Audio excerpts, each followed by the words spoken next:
We defined impulse as a force acting at some amount of time.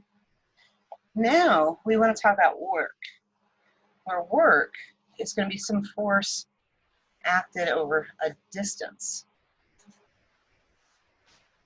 There's an important distinction here because it's not just the distance, it is the component of that force in the direction of the motion.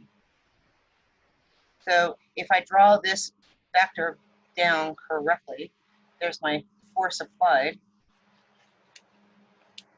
and my x component that's in the direction of the motion is this one, force applied in the x. So the way we say this then mathematically is that this thing called work, the force applied in the direction of motion, so work then equals force dotted with the distance. We don't do the dot product in this class, so we just jump right to the good news. What that means is force distance cosine of theta. Important piece to stress here. This theta is the smallest possible angle that you can get between the applied force and the displacement.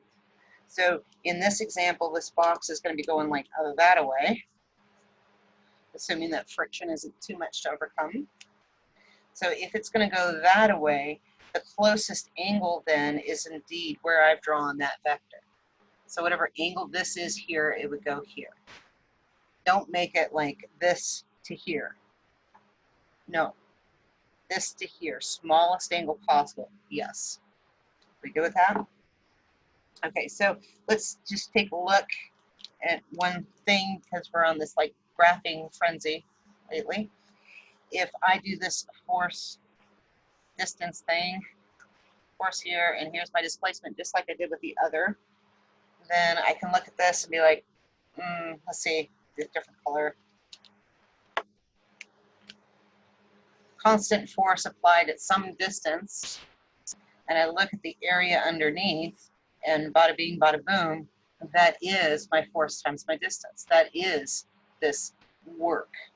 So what's nice about this is there's this new term we're going to learn. It's called energy. And energy has this units of joules. Force times distance, let's see, that gives me kilograms times meters over seconds squared, times meters. That's my displacement.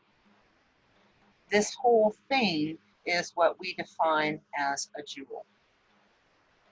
So energy, when am I going to get out related to its motion? It's in motion.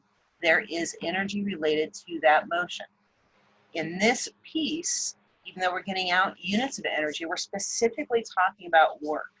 So I am going to do work on something and change the amount of energy that it had. In this case, I'd be adding energy to this system, making it go. It starts at rest. I make the box go.